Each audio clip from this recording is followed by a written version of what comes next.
right, everybody. Well, welcome to today's second Saturday session.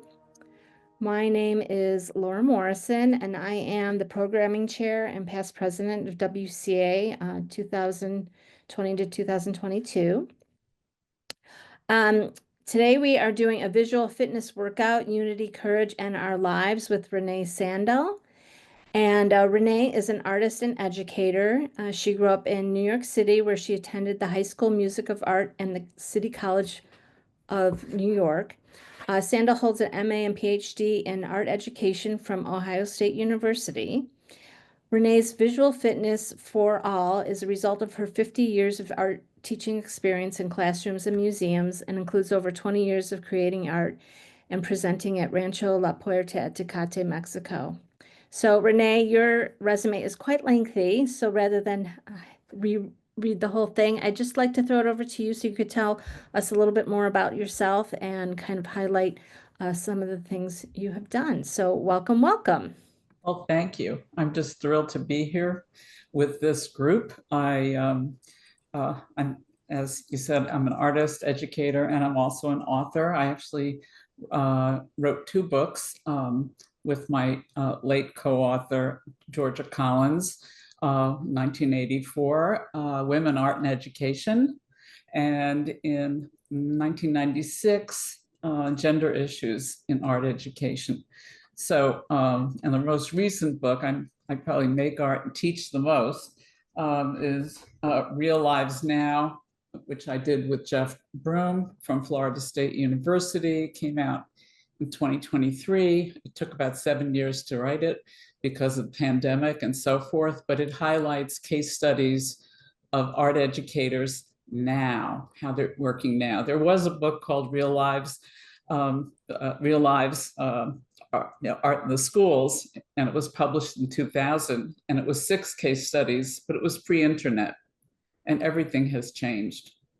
So anyway, it's kind of one of the things that we wanted to share about art educators in the 21st century was pick one from a museum, because a lot of education takes place in museums. And for that, I selected Deborah Gaston from the National Museum of Women in the Arts. I invited her today. She couldn't make it, but it just kind of shows you some of the ways we can highlight the terrific and important work that art educators are doing in classrooms, museums, and I'm sure many of you. So is that enough? That's enough. Okay. So how do you can get rolling on your presentation? Okay, I'm going to share my screen. And bear with me, please. Okay. Welcome, everybody. Sorry I can't see you all, but I'm just thrilled that you're here. And this workout, first of all, it's a double encore workout because the Women's Caucus for Art DC chapter invited me to do a program. This was in the fall, and I wanted to do a workout on unity. And I picked January 19th, the day before the inauguration. This was arranged long before the election and its results. So, and it's kind of been growing to include courage and more. So I'm just delighted to be asked. And I will tell you more about what visual fitness is. So I have tremendous gratitude for the, excuse me, one second, okay. Tremendous gratitude to the Women's Caucus for Art DC chapter, and especially our program director, Ann Pham, who's here today, who's arranged many wonderful programs, but has been working with me closely. And this is just a picture of our group. We are very fortunate that the National Women's for Art president, Sandra Davis, actually, she actually was our president, our chapter president, but she's the national now, and she arranged for a wonderful meeting, a gathering on January 4th, sort of before a lot of things have taken place. And it was so much joy. And today it's even more of a joy. So I want to start with, and who you see is Anne is up in the top right. And then we have Prudence Bond, our exhibitions director, on the left, and Jen Packard, our secretary, and fantastic volunteer to do many things, including agendas and newsletters and so forth. So I just want to share, not just giving you a look at them on our joyful day, but also to just take a moment, given these times, and to just explore some joy. So just before I get started, I would love if everybody would just kind of relax, move, sing, be here now, however, just for this opening song. This joy that I had, the world didn't give it to me. Oh, this joy that I had, the world didn't give it to me. Don't you know that this joy that I had, the world didn't give it to me. Oh, I said the world didn't give it, the world can't take it away. Oh, this strength that I have, this strength that I have, this strength that I have. Oh, yeah, now. The world didn't give it to me. The world didn't give it to me. This strength that I have. Yeah. The world didn't give it to me. The world didn't give it to me. This strength that I have. Yeah. The world didn't give it to me. Oh, I said the world didn't give it. The world can't take it away. Oh, this love that I have. This love that I have. Yeah, the world didn't give it to me. The world didn't give it to me. This love that I have. Oh, yeah. The world didn't give it to me. Don't you know that this love that I have? Yeah. The world didn't give it to me. Singing, the world didn't give it. The world can't take it away. This pride that I have, this pride that I have. This pride that I have. Yeah. The world didn't give it to me. The world didn't give it to me. This pride that I have. I said the world didn't give it to me. Don't you know that this pride that I have? Yeah. The world didn't give it to me. Oh, I said the world didn't give it. The world can't take it away. All this peace that I have. The world didn't give it to me. The world didn't give me my peace that I have. Oh, yeah. The world didn't give it to me. Won't you think about peace that I have? Oh, yeah. The world didn't give it to me. I said the world didn't give it. The world can't take it away. All this joy that I have, this joy that I have. This joy. The world didn't give it to me. The world didn't give it to me. I said the world didn't give it to me. Don't you know that this joy that I have, the world didn't give it to me. Oh, I said the world didn't give it. The world can't take it away. The world didn't give it, and the world can't take it away. The world didn't give it. The world can't take it away. The world can't take it away. The world can't take it away. Give it and the world can't take it away. The world didn't give it. The world can't take it away.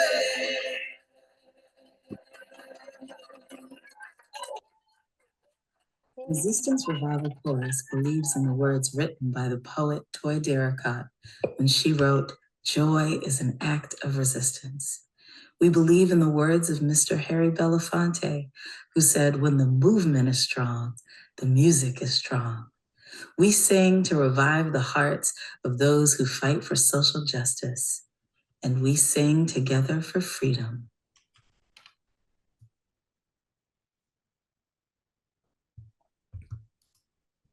This joy Okay, thank you all. You know, it is joy for me to be with you. It is also important we stay energized, and I'm hoping that's going to happen today. And in some ways, this being together, for me, it's almost like our Women's March online, okay? But here we are together. So let me just share a little bit of the agenda and probably answer some of the, resolve some questions you might have. So visual fitness, this is a visual fitness it was started out as unity, but you'll see why it ended up with courage.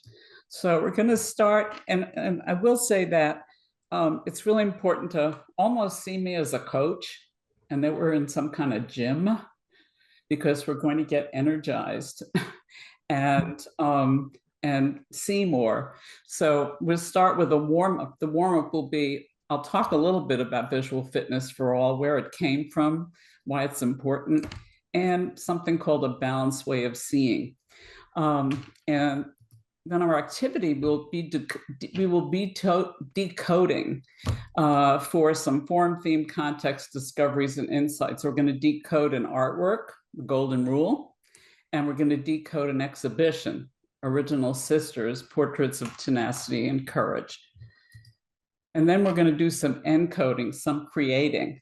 And all you need is a Sharpie and a piece of paper. And I'm going to suggest a little later on that we're actually going to be able to share what we did by making sure that, you know, we don't have, looks like nobody has a blurred screen, but we'll be able to share and see what other people did. And our cool down is we're going to share what we drew in breakout rooms, meet somebody new, and our closing will be inspirations and takeaways as a community. So that's kind of where we go. And let me just share some, I'll start to share some ideas of what it really is. Here we go. So visual fitness for all, engaging creativity and insight, everybody's creativity, everybody's insight, involves being able to decode art and other things to really understand it. Some of us say critical thinking is gone. Well, this is real critical thinking. And creativity, to be able to encode meaning. So it's decoding meaning, encoding meaning, and even using our creativity and imagination. So the source of this is a program I developed and it started in 2010. It was a program I created called Summer Vision DC. I live right outside Washington, DC. And in 2010, I started a program whereby 30 art educators and sometimes retired husbands and other people came, but 30 people came to Washington, DC to be part of a 4-day intensive museum boot camp. We did a minimum of 8 museums together. Everybody got a portable studio of materials and a visual journal. So it was 4 days of looking at art, talking about art, and also creating. And it was my way of nurturing the nurturer. Most of my life, I've trained art teachers. And I kind of created this program, which is what I would have loved. So it involved a lot of museum engagement, different kinds of activities in the spaces with museum educators and curators. And the other piece was being creatively engaged, working in this journal. After 4 days, everybody really felt like an artist. They also couldn't wait to see their students come back to class. So I did this program for, that's a lot. If in July, teachers come pretty tired, and then they're ready to go back to the classroom to practice what they learned. But I did this from 2010 till 2019.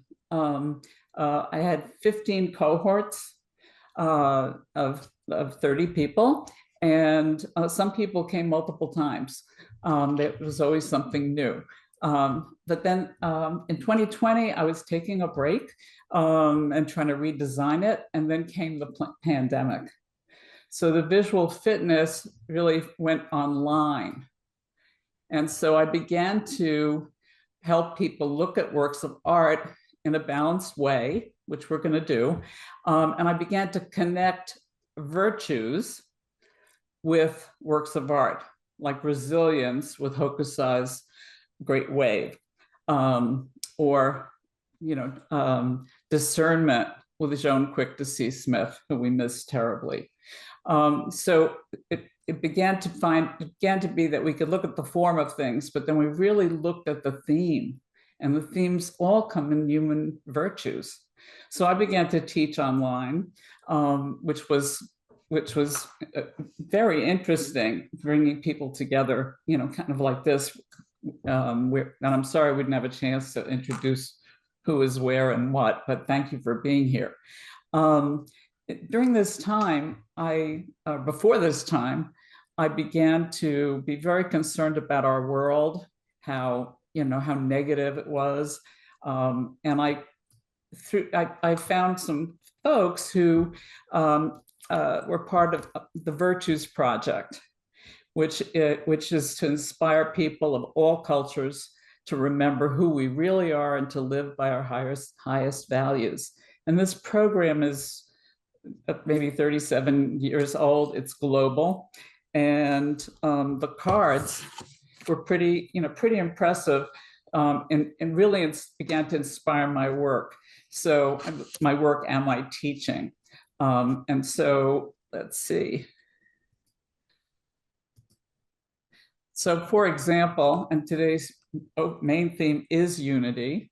I'm going to read the card, and I will be sending in the resource. You will have a copy of this. You will have a copy of a number of things and a lot of links. So you can just, enjoy the gym workout.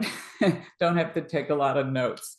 Unity is a powerful virtue, and it brings great strength.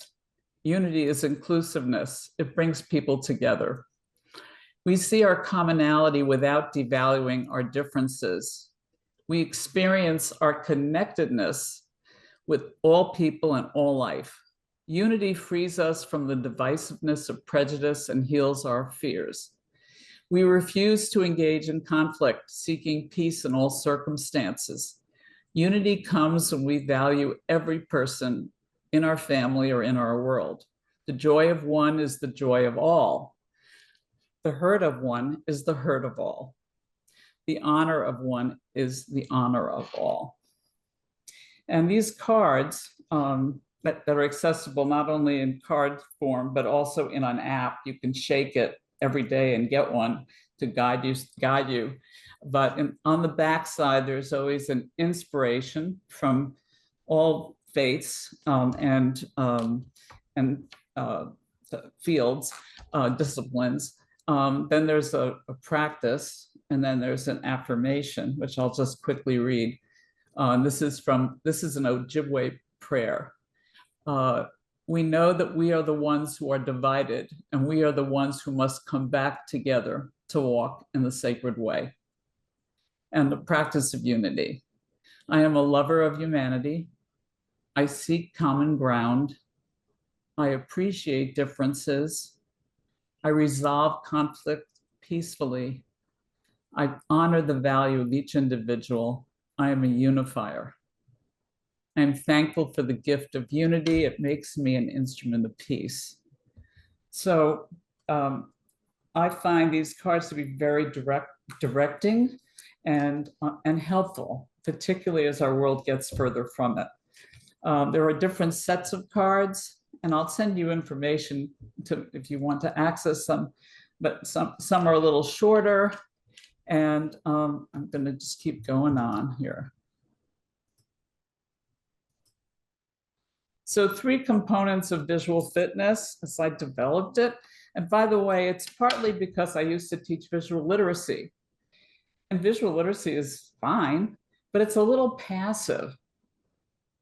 It's knowing about, not knowing, and it doesn't always connect the the decoding and the encoding. So there are three components. Focus, that we all need a balanced way of seeing, which I'll be sharing with you. We all need access to creative expression, everybody.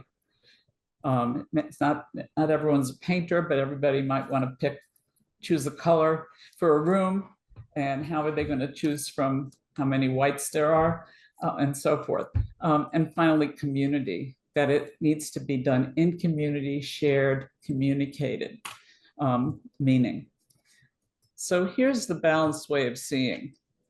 It's paying balanced attention to three things: form, what we can see; theme, what we can discern from what we saw; and context, what we cannot see. So form is, I call it, specific visual evidence, things you can name: art elements, design principles, use of media, other structural decisions embedded in the creative process, all leading to a unique final product. So if it's a painting, if it's a building, we need to take time to look at the form. Then we see if we can discern that theme, what I call embedded visual evidence, to uncover the work's topic, subject matter, art historical references, interdisciplinary connections that reveal the artist's big idea or viewpoint connecting art to life. And finally, context, what we can't see. Can't see it. You look at something, you can't see it. I call it invisible evidence of authenticity. And that includes backstory, text, subtext, context, nuance, that we can Google things and discover the work's significance and relevance, both in history, in different cultures, and our lives now. So those are the three components, and you can apply it to many things beyond art. A good one could be something like January 6th, where people said it didn't happen or didn't see it. What did you see? What could you see? What can you discern from what you saw? And what is there, but you cannot see it? So I believe that this is a way of balancing what we see. And if we also look at form and theme, but we don't look at context, it's out of context. So the tool I've created for that is a palette. It's a form, theme, context palette for decoding and encoding meaning. So the palette has these topics at these three components at the top. And then for looking at art, it has criteria that you can look at: criteria for theme, criteria for context. And it's meant to be used and marked up and connecting different parts to each other. So it's a palette for decoding and encoding meaning, and it's all focused on criteria. And then you fill in the evidence. So just like a painter's palette, you do mix it up. So that's my tool that I've created. My visual metaphor here is an artichoke, because an artichoke is something that you can, if you really want to taste it, you really want to enjoy it, digest it, you can't just bite into it. You have to prepare it. You have to cut the stem. You have to cut away these sharp points. If you boil it, you take it out. If you start to peel the layers, you eventually get a little bit of flavor. And if you go all the way, you can get to the heart, to the essence. So I hope that makes sense. But it does take time. So we're going to apply this. It'll be more interesting when we apply it to a work of art. But I did want to say that you can use this for other things. And for example, I have other palettes, some are on my website. One here is decoding a museum as a work of art. And so all the people who came to my program use this to decode the museum, say the National Gallery of Art, before they ever set foot on it, looking at the website. And they kind of began to sort of sketch in things that they knew ahead. And so it was like a virtual understanding. And then when they actually were there, it was an actual. They could add to it. You can also use it for issues.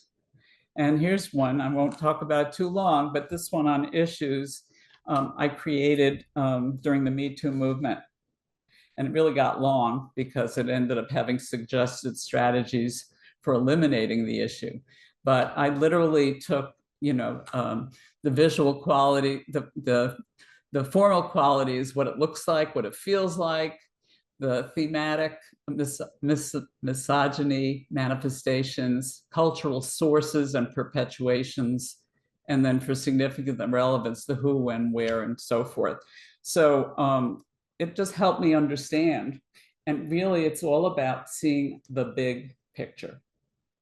Okay, so if you see a little bit of red there, I actually put in the names of people who were publicly alleged. So it's a work in progress, but I'm just trying to say, seeing the big picture in terms of this balanced way of seeing, I think is important, because if we're not seeing things clearly or in a balanced way, we're seeing them in an imbalanced way or biased way, perhaps. And if we're not visually fit in our very visual world, we're unfit. We could be blinded, blindsided, clueless, and powerless. So it's really, I see it as something really important that the arts can bring to everybody. Okay, we're going to apply it in a moment, but I wonder if there are any questions, comments, anything in the chat. I don't see anything in the chat, so I think keep going. I'm sure as we keep moving on, people will have questions. Oh, wait, there's a new message here. All right. Oh, okay. Someone put your website into the chat. All right, Elizabeth. Okay. Okay, so now we're going to get to what I had in mind. Again, to look at unity on the day before the inauguration. That was my goal. And this was the work of art.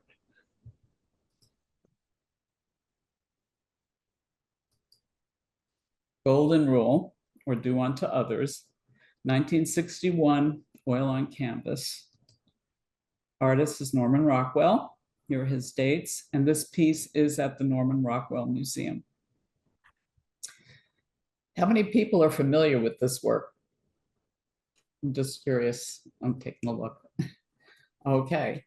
All right. Well, you may never have seen it in the depth that we're going to try to see it. So and we're going to use FTC.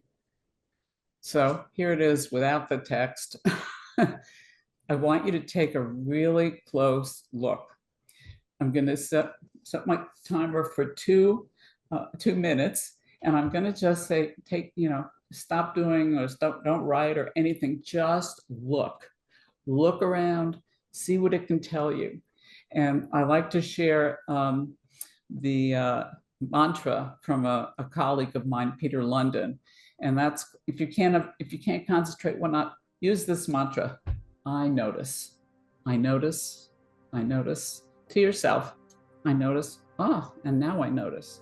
So that can help you stay focused. So we'll just take 1 minute, let's say I'll make it 2 minutes, and just take a look around and notice.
just take 30 seconds more.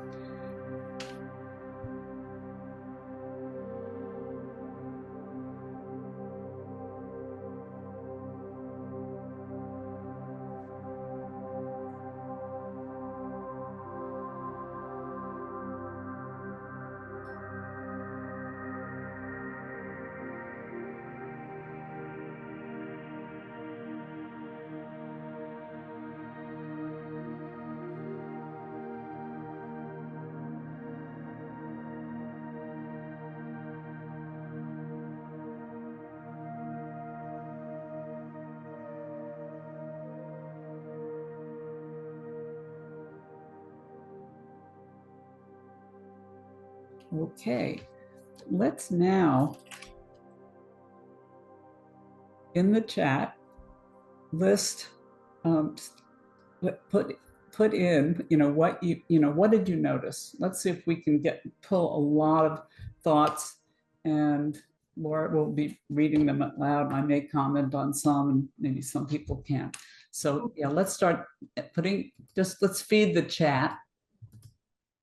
All right, so cultural attires, a variety of cultural attires, diversity in race, religion, wealth, hands in prayer, children, diversity of skin tones, hands holding bowls, mostly primary colors, children, hands in prayer, babies, all races. I see virtues expressed in the races, awe, prayer, kindness, sober faces, nurturing, eyes focusing on same. Okay, let's back up and just sort of see if we can, let's just take something like the eyes, and maybe we can have somebody. So we have eyes looking downward, forward, straight ahead. All right. Other? Slightly more male dominated. Let's see, talking about the eyes.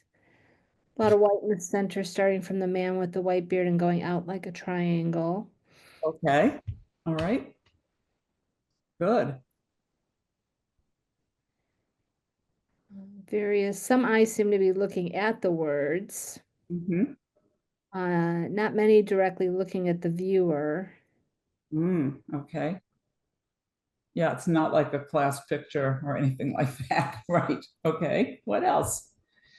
All races, all ages. Some are defiant, some are scared. Mm-hmm.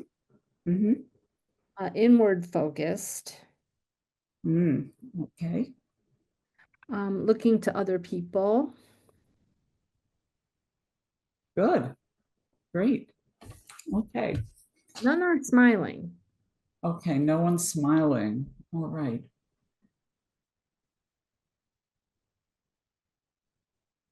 Looking far away. Good. Okay. Well, these are really good. I'm going to just put a couple details up.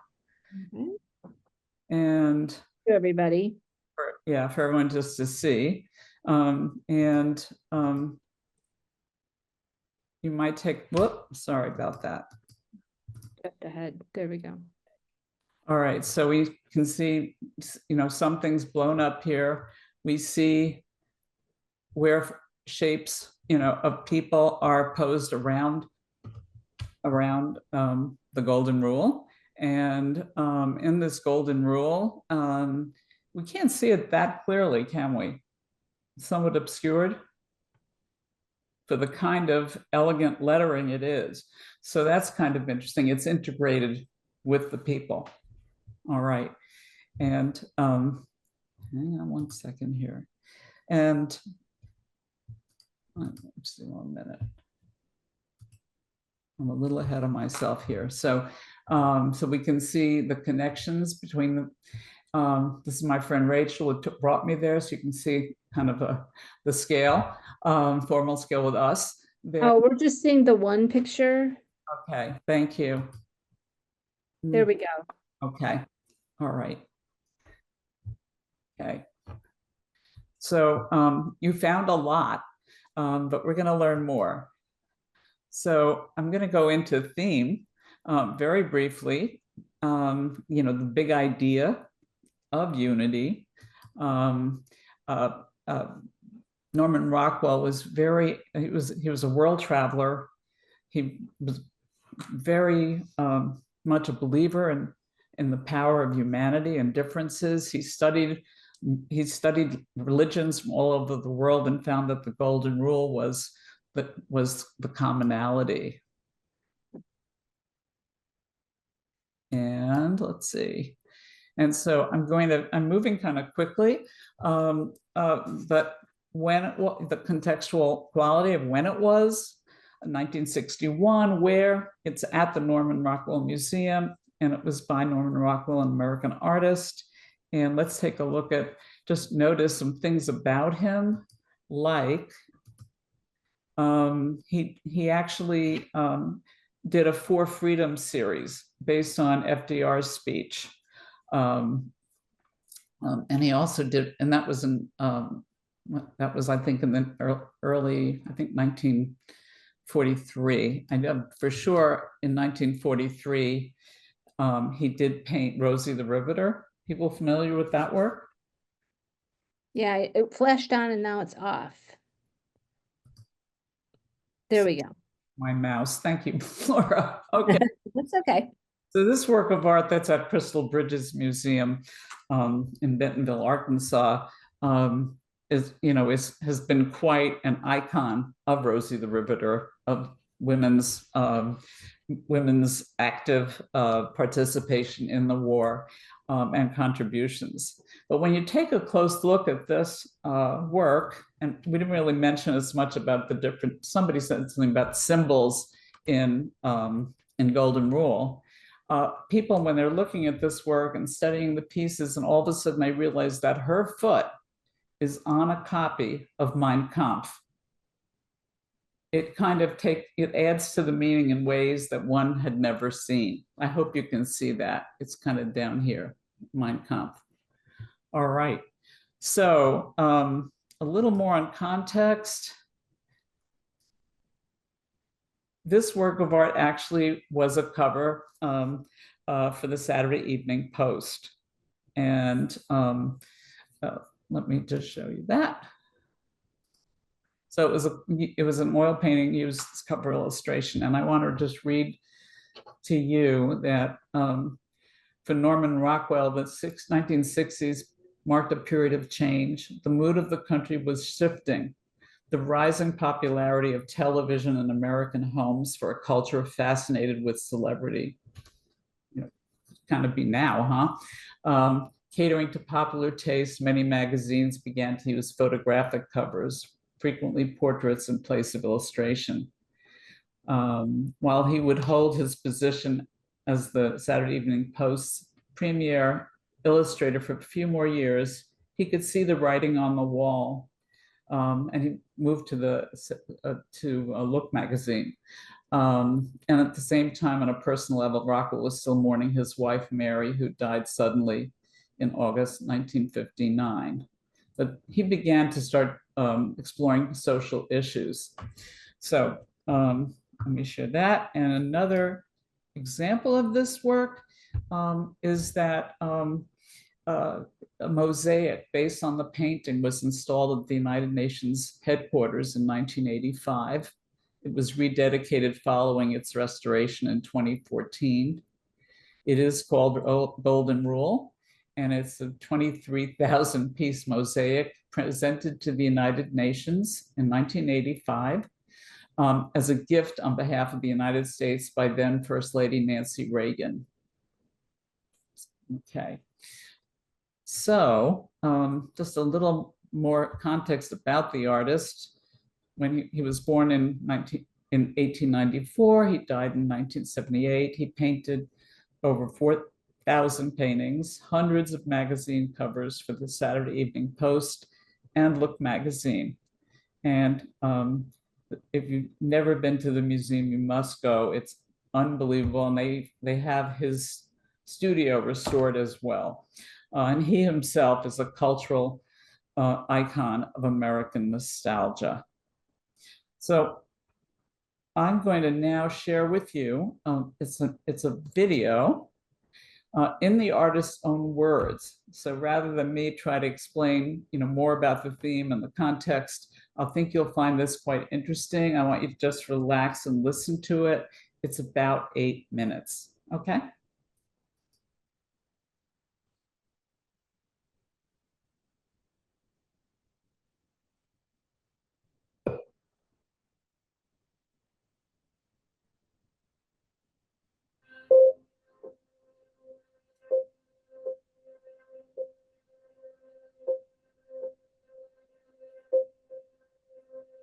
Most of the time, I try to entertain with my post covers, but once in a while, I get an uncontrollable urge to say something serious.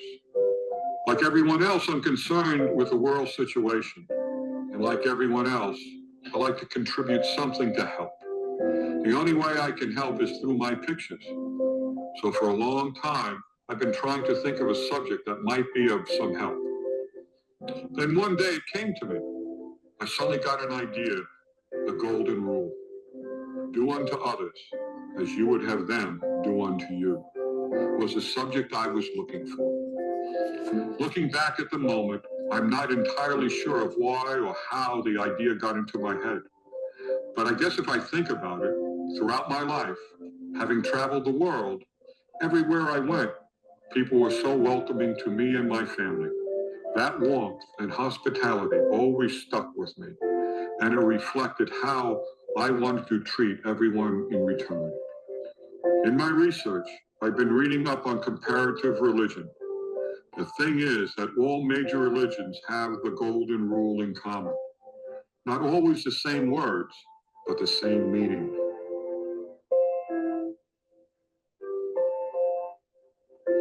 Initially, I made all sorts of sketches. It wasn't easy. Visualizing an abstract concept like the golden rule isn't easy. Then I remembered that down in the cellar of my studio was this 10-foot-long charcoal drawing of my United Nations picture, which I started in 1953, but never finished. It was going to be a mass of people representing the people of the world, waiting for the delegates of the UN to straighten out the world so that they may live in peace and without fear.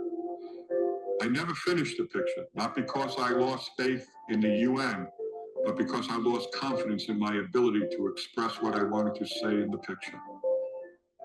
However, when I looked at it again, nearly 8 years later, I immediately felt that the grouping of the peoples of the world behind the delegates was the basis of my picture, illustrating the golden rule. First, I had a picture taken of the charcoal. Then I cut out some of the figures and arranged them on a piece of cardboard to see if the idea was viable. It was amazing how everything just seemed to fall into place. Two mothers holding their children seemed to express exactly what I was trying to say about the golden rule. Using them as the basis of my composition, I introduced new characters. Of the 28 heads in the finished painting, 8 were taken from the UN charcoal. As for the inspiration for the other 20 people in the image, I look back at some of the photographs I took on my 1955 around the world Pan Am trip. They reference native costumes and accessories and how they were worn. In fact, I picked up a few of those costumes and brought them back to the studio. What I did not have for costumes, we devised from ordinary objects in my studio, such as a lampshade used as a fez. When I started the United Nations picture, I was living in Arlington, Vermont. And when I finished the Golden Rule, I was living in Stockbridge, Massachusetts. Surprisingly enough, many of my models were local exchange students and visitors. That man there, he is part Brazilian, part Hungarian.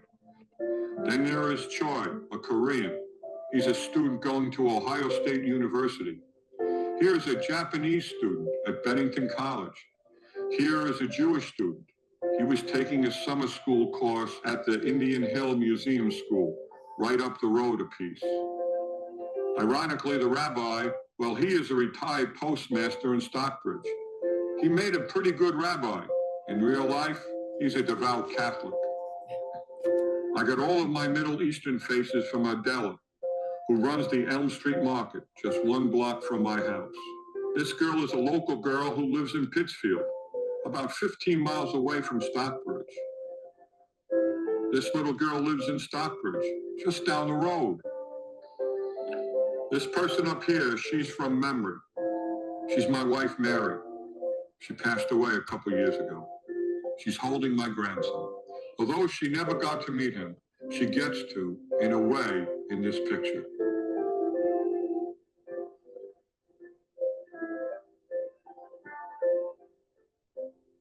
I completed the first version of the preliminary drawing in wolf pencil on August 19th, 1960.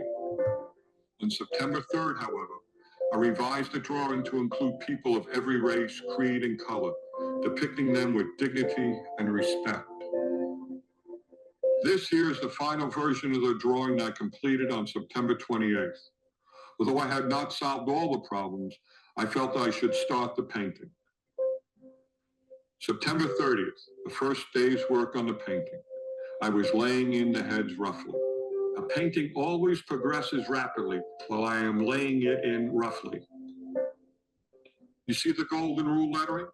That is lettered in on a cellophane overlay. It did not get painted on until the picture was finished. The painting progresses more slowly now. I am working out the subtle relationships of color and tone.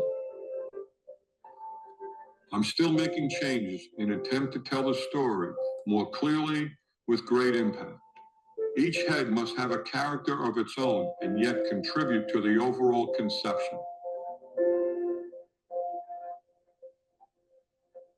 I finished the painting on January 8th, 1961. After I completed painting all the people, I hired a man by the name of Joseph Jenny to paint the lettering of the words of the Golden Rule. He was a draftsman at General Electric who specialized in lettering work and quite an accomplished painter in his own right. I spent almost 5 months painting this picture. It was an enormous amount of work, a lot more time than I typically would invest in a painting, but I never got discouraged about it. And right or wrong, I never stopped thinking that it was worthwhile. In the end, it achieved what I set out to do.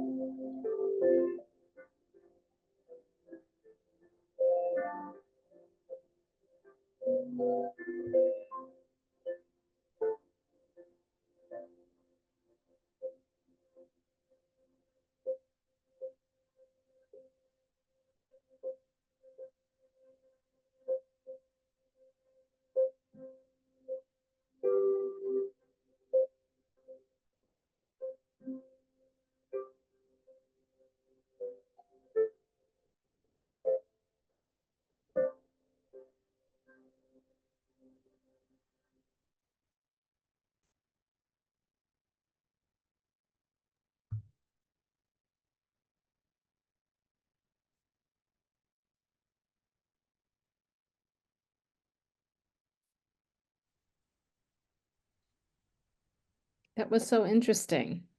Yeah, I think what I'd like to do is just let's open up, let's have a little conversation, particularly in terms of this theme of unity. I mean, even the way he talks about and engages his neighbors and people around, and students. There's such a sense of unity and community. He did paint all of his models were people he knew in one way or another. So I think it'd be nice to. I'm going to stop sharing for a second. And I hope I won't be sorry. Okay. All right.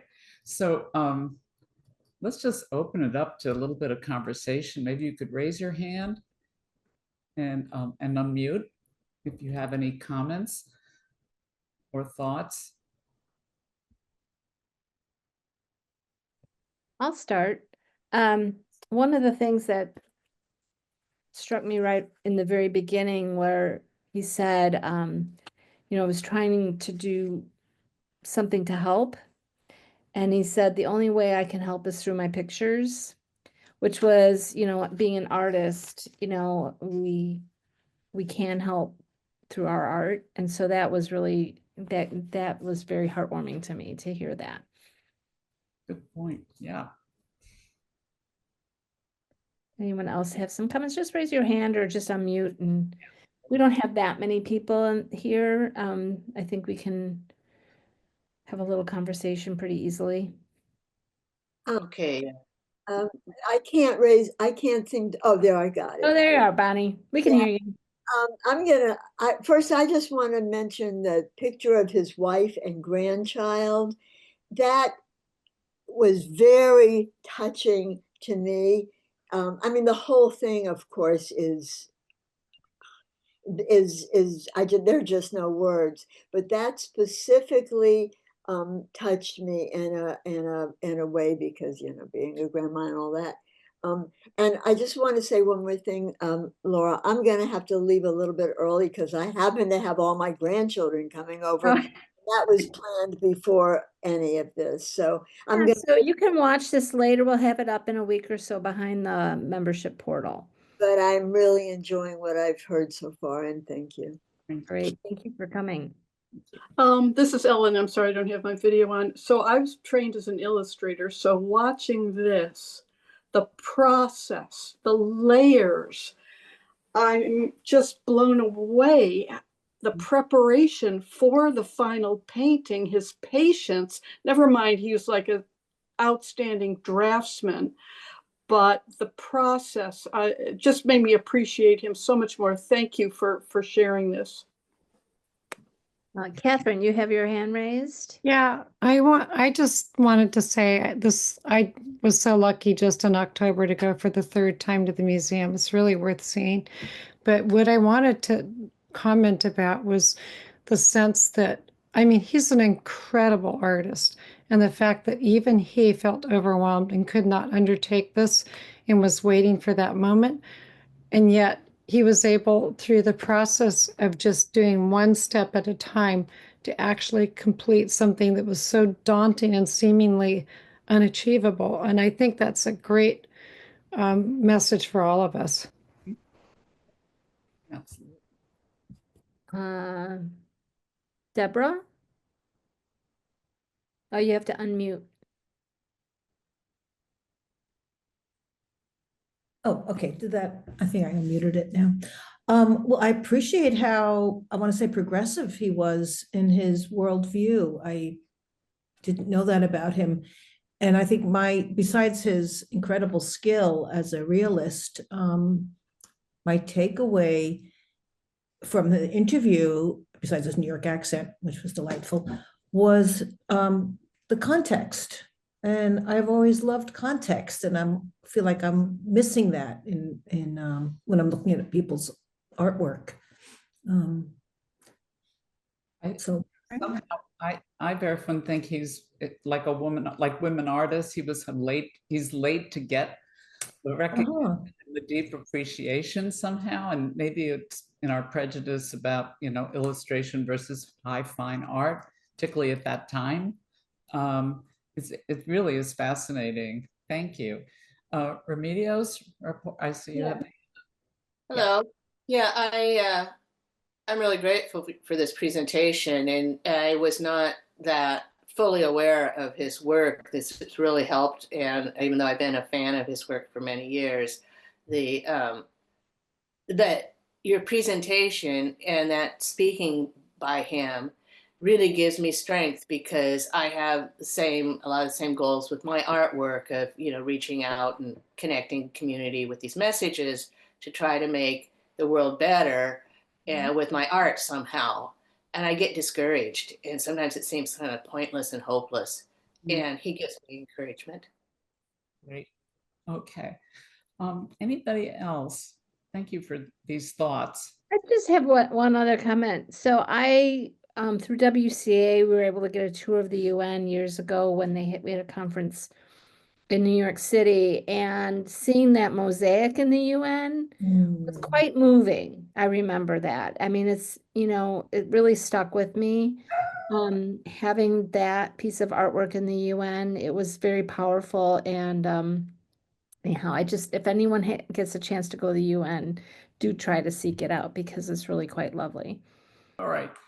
Okay. So just in summary of this balanced way of seeing and how it is, the form, the theme, what it's about, and context gets into all the things we can't see: when, where, by whom, for whom, and why it was created. And if you're an art historian, and why it was valued. So again, visual evidence, the big idea and relationships, and the significance and relevance. And I will say that while I wanted to lead you through form, theme, and context, and we couldn't really talk about all the form and connect it, this particular film from the museum, and there are many films they have, wonderful library, it really did address form, theme, and context in a very beautifully woven way. So another reason for theme, a balanced way of seeing is also it connects to body, mind, and spirit. So, this is what I will be sharing one of these in the packet, an FTC palette. So you can take time to look at that work and add more and make connections. It's really, talk about visual fitness, it's proactive. It's really for you to come up and find your own way to interpret. So now I'm going to move to an exhibit at the museum when I showed up with my friend Rachel. And it was Anita Kunz Original Sisters. How many people are familiar with that, with her work? A lot of people. She's a painter, illustrator, and I just want to share with you this show, Original Sisters, which was amazing. And we walked in, and I'm going to I'll read to you from the cover here. Original Sisters was born from the COVID-19 quarantine.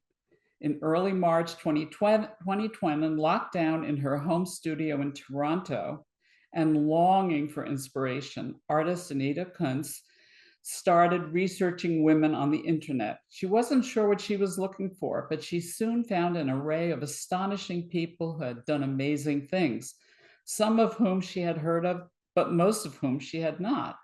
And then she began to paint their pictures and write down their stories. The result is a jaw-dropping feat of historic and artistic research. The wide variety of lives, occupations, time periods, and achievements is absolutely mind-bending. And what we have in this exhibit is a stunning collection of 154 portraits of groundbreaking women throughout history, many of whom have been forgotten by one of the best illustrators working today.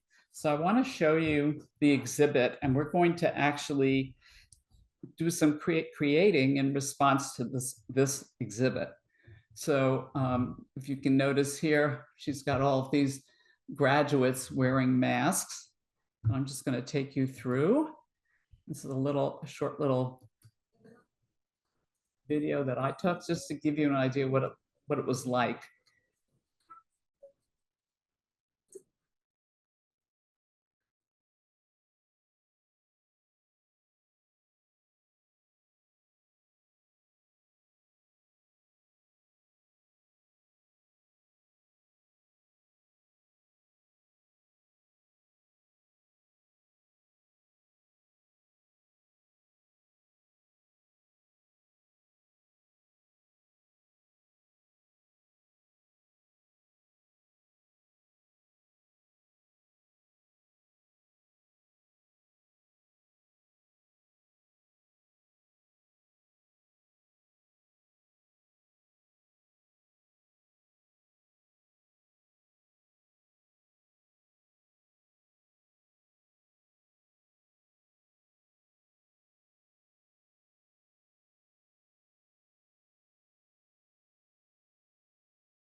some close-ups. There was always lettering, usually naming, except for anonymous was a woman. And very interesting videos of showing her absolute process from transferring from a photo to a painting and the information. What really intrigued me was this interaction, this invitation for viewers to create their own, to think along this way and create their own and submit them so that they would be part of the exhibit. Who is your original sister?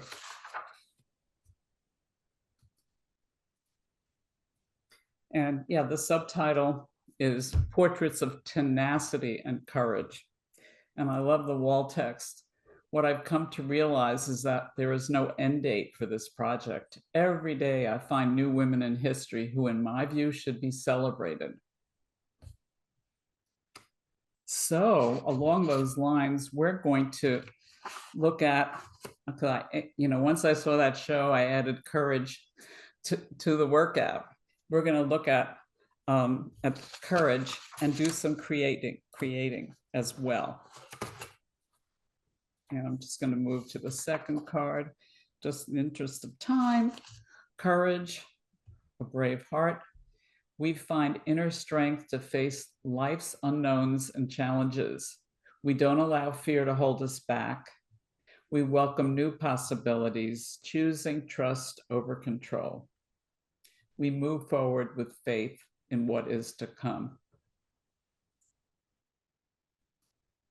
So here comes the second part of visual fitness, and that is what I call marking and mapping. It's an accessible practice for encoding ideas and feelings. Everyone can do it because you can use all known graphic means like words, symbols, numbers, patterns, expressive line and color. And here are the two guidelines. This is one of my little maps of marking and mapping. A lot of the things, the people and movements that influenced me. Two guidelines, everyone can do it. First one, consider, don't fill, but consider all your space. And that just gets people thinking compositionally, which is really great.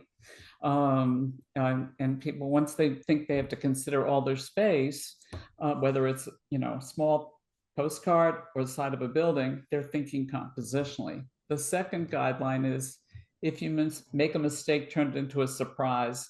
We don't go back and use erasers and so forth. We restate and find new ways. So I thought what I would do is show you some student example in some of my work using marking and mapping before we do it. So this is a phrase that a student wanted to put into a work of art, wanted to kind of illustrate it. And she marked and mapped it. She actually used the palette to encode meaning, to think it through, and her title was Down to the Core. And she talked about why it was created and valued and thought about different criteria for the visual, for the formal aspects and the thematic. And what this ended up being, this is a quote from Thich Nhat Hanh. And when he passed away, he had just passed away, and she decided she wanted to take that quote and mark and map it. So it had more visual meaning than just the text. And again, she considered all her space, and she made a mistake. She turned it into something else. I find it so interesting to look at the center with his name and almost see the rings of a tree, but with a lot of variety.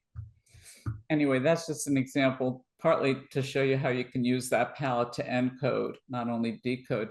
I think artists do this naturally, pretty much, form, theme, context, but you might be you might be inspired to think a little deeper if it's helpful to you. So I'm going to share some of my marking and mapping, which uses words as well as visual forms. I was born in New York and went to school there. And this is my visualization of 9/11 using marking and mapping. I actually just didn't know what to do. So I thought about the 4 healing emotions as I found them. So anger, sadness, fear, sorrow. Anger, what happened that I didn't want to happen? Sadness, what did not happen that I wanted to happen? Fear, what could happen that I do not want to happen? And sorrow, what cannot happen that I want to happen? And, you know, we've had a number of incidents that kind of continue to challenge us in that way. During the pandemic, I was in a class and we were asked to think about, you know, how we were surviving, even thriving during the pandemic. And so I actually had the anger, sadness, fear, and sorrow. And I had the different dimensions of my body, mind, and spirit. And I didn't know how I was going to connect it. And I ended up, because I was studying the virtues, putting the virtues around me in between, you know, where that anger and sadness was. On January 6th, I started to paint only on black paper in memoriam for our democracy. I live about 6 miles from the White House, about 8 miles from the Capitol. So I began to paint my virtues like humanity. This one here, these 3 are all unity. This was one I did a while ago it's painted on white silk, and I'm still been working with the black background. So we're all going to have an opportunity to pick an original sister and to mark and map about her. And I'm just going to share with you my original sister. It's a woman named Deborah Zeke. She is a co-founder of a place in Mexico called Rancho La Puerta. It's a wellness place, spiritual place. And it's partly where I got, you know, really figured out fitness in a way that I didn't when I grew up in New York. But she's 102. She's going to be 103 on May 6th. But anyway, she would come to the ranch once a week. And every time I was there, she would give a talk, a raison d'etre talk, or talk about, you know, about living well. And so I would take notes. I would actually be marking and mapping. And just in terms of different things, like even then, no evening news. And these words of wisdom really helped me a lot. And she talked about, even in the morning, just saying, good morning, you know, you know, and if I painted them over the years, she became Wellness Warrior. That was one organization. She created a program here in DC. She's done a lot of things, been a visionary. And so over the years, I guess that was November 2015, I've been painting her work, and the birds have come in a lot. And then when she turned 100, the ranch decided to make a book of her wisdom. And I took page 49, and I just put the title of the book as 100 Lessons from a Grasshopper, because that's what her late husband used to call her. She was always doing a lot. And I just took I took a lot of the thing. I took page 49, which was practice the REs. And I put in a lot of the REs, recharge, reconnect, reawaken, and I added other things and more color. And this is, you know, and one of her statements was stay amazed. So here she is a couple years ago. And this is why she is my original sister in some ways. And I want to give you an opportunity to think of hang on one second. Yeah, all right. To follow what Anita Kunz did. This actually is a postcard from her show. And she had a show before the Norman Rockwell Museum. She was in, I think it was in England. That was her first show. But this is the invitation on that table when she invites viewers to create, add your own original sister. Step one, and I'll have these prints in your resource packet, but this at least will guide us for our activity today. So, step one, who is your original sister? Think of a woman you admire who's made a difference in the world, who has had a significant impact on your own life. She might be well known or simply someone you know or know about, up to you. Ask yourself, how did she make an impact? What do you admire about this person? What should the world know about her? So then they ask you to create, and it says draw a picture, select a photo, use objects to create a symbolic portrait, or be creative and come up with your own way to celebrate. So, and then you can share it. So you could share it with the museum, or we can share ourselves, or both. So here's it. So you're going to have, only going to take 5 minutes. It's going to be a start. 5 minutes to visualize your courageous original sister. And on this piece of paper, use marking and mapping with a black Sharpie marker, and encode personal meaning as you create any expressive marks, images, names, words, symbols. And the guidelines again are consider all your space. And if you make a mistake, turn it into a surprise. So let's see here. Here are just a few examples. 5 minutes. It's a start. It's not a finished piece, okay? And these were from the DC chapter. I'll have more to show you too. So I'm going to just leave this up. This, just so you know, these were little cards with the information. So I have the cards here and the statement. And I'm just going to leave it up for now and ask you to start by closing your eyes and thinking about who you want to pick. And then we will just take 5 minutes. Okay? So you need your paper. And after when we're done, 5 minutes, we will actually put you in breakout rooms so you can share with someone else. We'll first look at them together, but then you can talk about it with someone else and enlarge their understanding of a history of another original sister. And I'm really excited about this original sister because I'm thinking of it in contrast to founding fathers. So this is, these are people who are under recognized, or you want to recognize them in this moment. So are there any questions?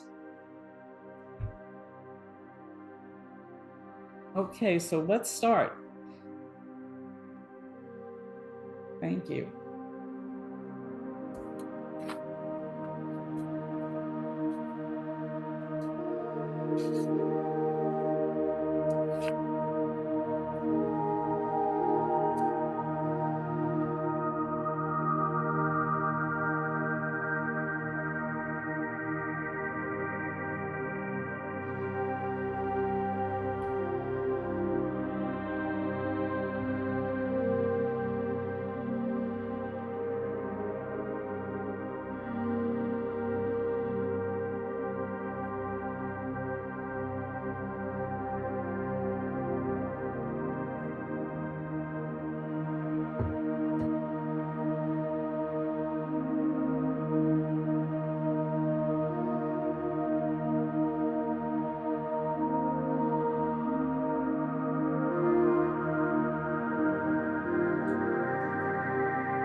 our own lives today.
Okay, so if you would,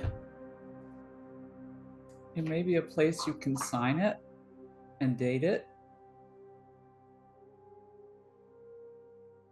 It's just a beginning.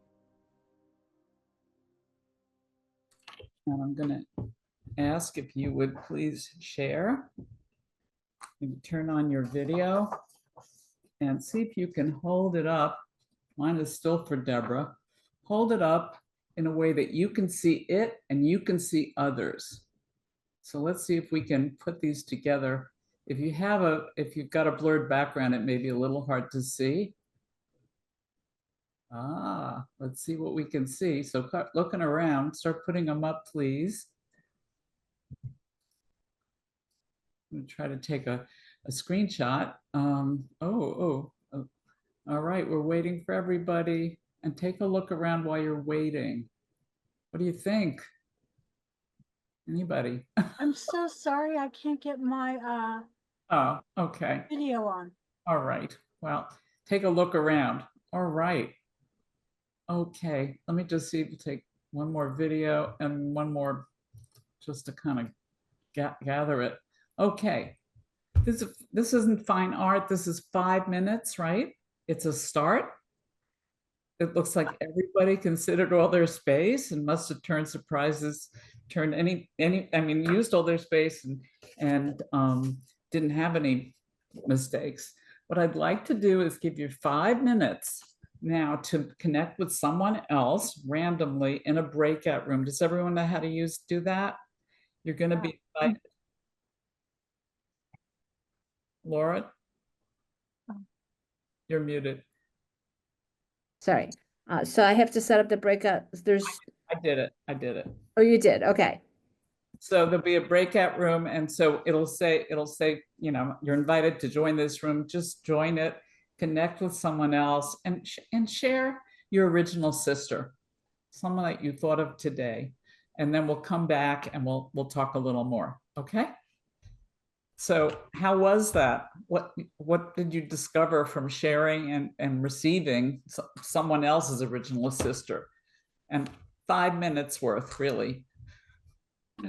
I don't think I didn't have a partner. I was in room 7, I think, and I had a partner of myself, which was quite enlightening. And I had not thought about this in that way before. I was always sort of the visual artist, but 3 women who were authors pretty much saved me from lots and lots of confusion and sorrow in the South.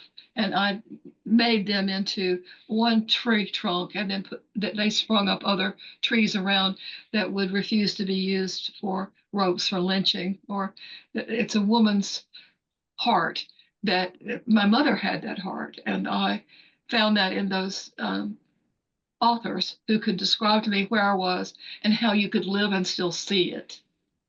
Wow. Lucy, can you show us? What, dear? You should hold it up and can we see it Oh, yes, yes, thank you. and spotlight it? Aha. Nice. Wow. The lynch rope is right there, and they have let it flower, and then they have sprung up other trees that won't ever have that. Very touching. Thank you so much. Anybody else want to share briefly? What did you come in touch with, or what did you gain from listening? So I'm sorry if the breakout rooms didn't work properly. Anybody else want to share? I Nicole Wander, and my image was my grandmother, who Grandma Wander, and she has been like an. Wait, hold it up. I just dropped my light. Sorry. She, am I like full view? There we go. Okay. So she has been a real inspiration for me in all my work, and I'm a puppeteer. So I shared this, and this is, I made this is honor my grandmother.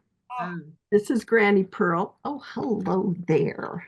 So, and you know, so anyway, this is my little granny. And so she's really, she keeps me alive, and she talks at night to me, you know.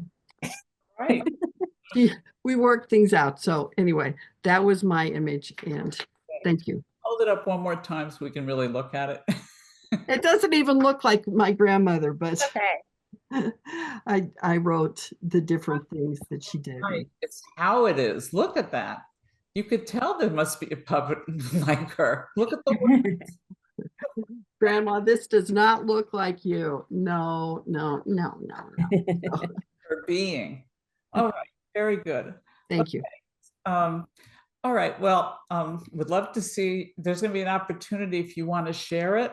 Send it to me with text, and we can see what we might do with this. I've already started a quilt with works from the DC chapter. We don't know how we might take it, but we are joining, you know, really joining Anita in celebrating these wonderful women. And you know, relating it to our lives. Let me share just to show you some examples. And second. Okay. So thank you for doing a cool down. It's good to get feedback, and I love that Lucy was able to give herself feedback. That's good. Here's some examples of what people have sent me that they did in the Save 5 Minutes. And some of them have sent me, so I look at this as a unity quilt. And some of them have sent me some text, which I'd like to share with you. And I invite you to do the same. This one was by Sarah Schneiderman and called Celia and the Streetcar. Something is happening to my mouse here. Okay. Celia was the woman who took care of my family. She rode the streetcar and then later the bus after the streetcar was closed every day from wherever she lived in DC to Bannockburn. I don't know where she lived or if I ever knew her last name. I didn't know anything about her family, except her grandparents were slaves and she was born a twin, but her sibling didn't survive. I also knew that she didn't know her exact date of birth. This made getting Social Security difficult. The tree-like form in a map is a map of the streetcar. I noted Glen Echo and Cabin John stops because we live between the two stops. Also, I wrote in Mount Vernon because our first president, George Washington, owned slaves. The medallion represents a streetcar token. In a way, Cecilia was also a token, the token African-American in my family's circle. Here's another one, chose a grandmother. I chose my grandma, Charlotte, who raised my sister and me with my grandpa when my parents passed away. We were 15 and 11. My mom was her eldest daughter, and she treated my dad like the son she never had. Her fierceness, love, generosity patience, humor through everything she endured, including the passing of my grandpa 2 years after my parents, was truly amazing. She played many important roles in her life. She would often say to us, "I do not want to be your parent today. I want to be your grandma." She was the best at all of it. And you can see all of these different virtues that are linked in this beautiful web. I'll show you one more. And this is the second one, which you picked the second original sister. I decided I wanted to use Emily Carr's work as I love her courage, her interest in preserving Native heritage, her travels, and her love of animals, all interests of mine. I started looking through books, reading bios, and looking at her work online. The totem and the beach were pulled from one work. The trees, sky, bushes, etc. were somewhat like many of her other works. I just started drawing, and the paint followed because Emily Carr loved using color in her work. And she gave it a title, Totemic Courage and Vitality.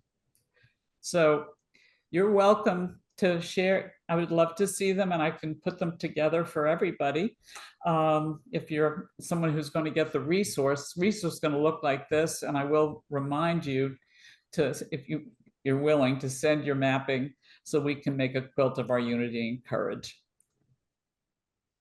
So I can't end this without talking about another artist, another American artist and a show, Robert Shetterly, who created this show called Americans Who Tell the Truth. And right now it's on view at the Albany Institute of History and Art. And he uses the power of art to illuminate the ongoing struggle to realize America's democratic ideals and model the commitment to act for the common good. And I just want to share the short film about his work. And he's been painting these portraits since 2003, and they were in a variety of places.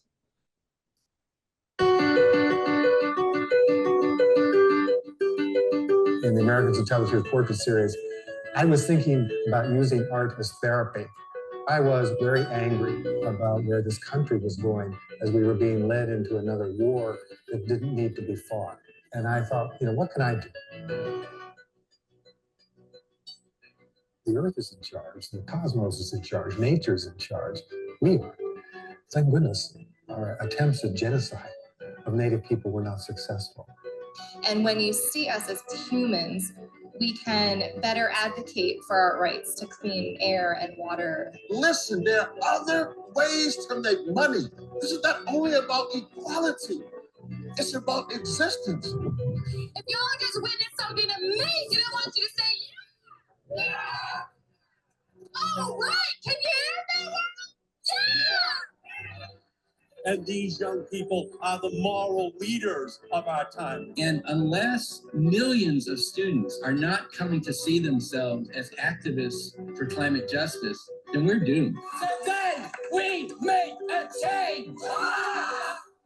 Why was that so scary? It was really just me trying to change something in my own backyard, right?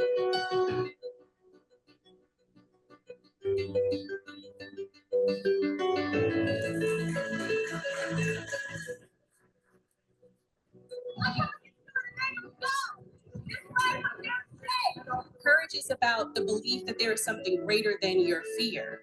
It is about staring down fear and having faith that we can make a better world. I tasted the bitter fruits of segregation and I didn't like it.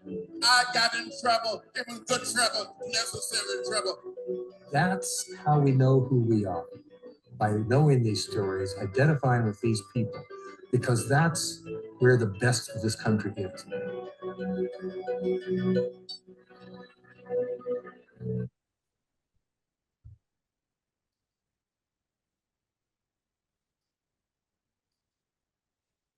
So there's a difference between an opponent and an enemy. An opponent wants you to lose, but an enemy wants you to suffer. And I have decided that I am not available for suffering.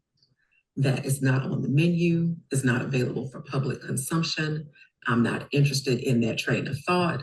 I'm not investing in that sort of energy. My heart will not be darkened by the vitriol and the hatred that we might see in the world around us. I'm just not available for it. And instead, I am choosing to ground myself in joy, because for me, joy is a form of resistance. Joy is not this reckless naivete. It's not this wishing upon a star. Joy is a recognition that what happens to us is very different than what happens in us. And while we may not be able to control all the things that happen to us, we can choose how we decide to show up. When the Grinch stole Christmas, the Who still showed up and sang their song. And that is what I'm choosing to do in the days ahead. It's choosing to show up and sing my song. And I am willing to see where joy takes me. I'm willing to see where hope takes me, because I have no interest in any of the things that cultivate suffering and doom. So I'm kind of rushing through because I'd really like to have a little conversation and stop my share. But I'm very grateful for you showing up today, with gratitude for your unity and courage, and to take on some visual fitness. We are having this presentation in the context of a lot of things happening in our world. And I want to give you everyone a chance to share. Go ahead. I'll say something. So this, I've never done any portraiture, of either of anybody or myself, self-portrait. I find it terrifying. I don't know why. But this, I loved when you said the original sisters, like the founding fathers, thinking about who really in our world has really helped found us, helped us, and as a person, or maybe as community, or so the power of like all of those portraits in the museum there, just in mass, was very impressive to me, and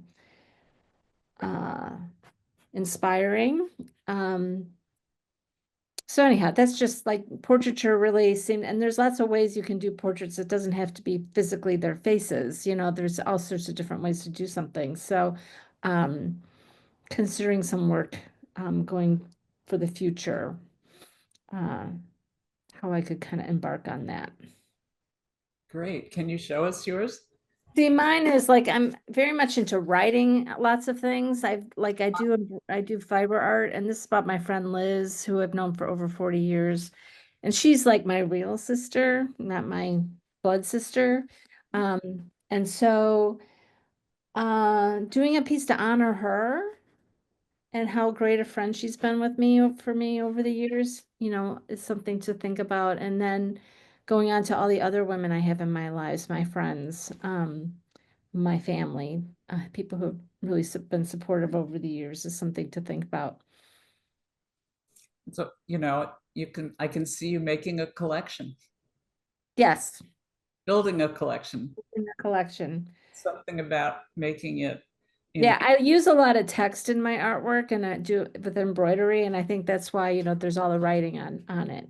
Oh, all right. Great. Thank you. Other comments, either or questions, or someone asked if it was okay to start adding color. Yes. Yes, I think. Yeah, I actually have some that are in stages, and I really encourage you to take a photo in stages so you can really see your progress, your process. So I have some like that too. Yeah, go for it. One reason I use the Sharpie is partly because so we could see it.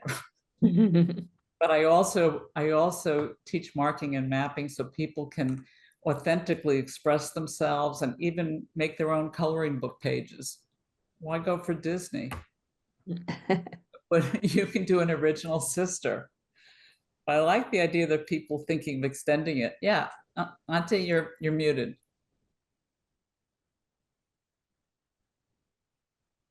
Yeah. I did actually two pieces. I did one piece as we started intuitively as we were talking, and it has to do with the people, the women who inspired me, which would be my mom and my two aunts. And that was done while we were talking originally, but then during the breakout session, I did see when Yan, she's White Buffalo Catwoman, and I carry a Chinooka. Don't look at my studio, okay? And I do a lot of Native American ceremony and healing for people. So she inspires me and she keeps me going, and that Chinooka and that way of life on the Chancaluto Waste, which is the Good Red Road, keeps me going. And she's like my sister. She's my muse, as well as my aunts that I showed you in the photo. That's great. We're living in a time where we need our sisters. Mm-hmm. Time. We need people to really get us, understand us, and stand up, show up. I thank all of you for showing up today. I recently had two women from my past who I haven't seen in over 20 some years come back into my life.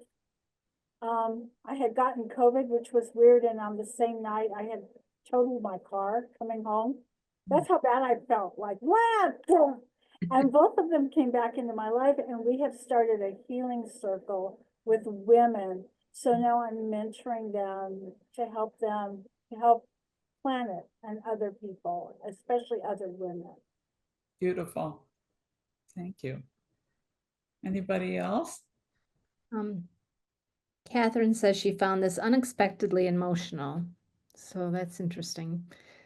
I'm not surprised because what we do is go deep. You know, I always say for physical fitness, you might need a towel, but for visual fitness, you might need a Kleenex.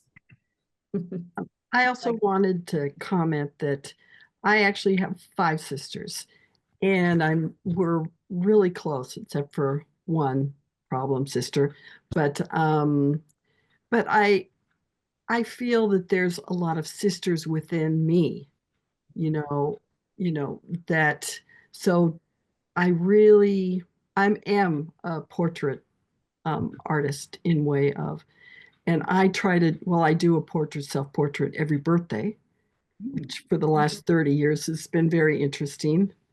Some have been lost, but I try to do a little sketch, at night, every little, like how did I evolve this day? And they're that sister within me, so anyway, I just wanted to. Fascinating. Well, you're also talking about it being a practice. That makes sense. It's a practice. It's not products or doing a portrait that looks like somebody or, but it's a practice, and you can use all the means you need. That's a great idea. And another thing real quick is I've been having a little sketchbook and not looking at the paper and just looking at the mirror and sketching that. And that's been really interesting. It's very freeing, and it's because it's quick. And that's something that could, in discovering who you are, because you're looking at yourself, that you're progressing, you're finding your sisters within you. Sure. Okay, thank you. Anybody So else? Catherine has asked, when do you want the artwork, a deadline? I will put it in the resource. Just make sure if you want the resource, that Laura has your email. Right. So put your email, if you haven't done it so already, put your email in the chat, and I can collect them all and then send it out probably tomorrow, because you haven't sent me the resource yet. I want to see what pictures we have to put in it. So, okay. Okay. So when will you send that to me? Tomorrow. Tomorrow. Okay. So I will send it out tomorrow to everybody tomorrow. I want to thank everybody for showing up, participating, and you'll have my email. I'd love to hear more from you, but it's such an honor. I've been a member of this organization for many, many years, and it's such an important sisterhood. And right now we need to feel the joy somehow. You know, I've stopped watching TV in the morning. I put music on, but I do watch it in the evening. Not too late. Anyway, stay well, and thank you. And thank you, Lori, for all your help. And my pleasure. Thank you, everyone, for coming. Thank you. Have a good rest of your day. yes. Bye, everybody.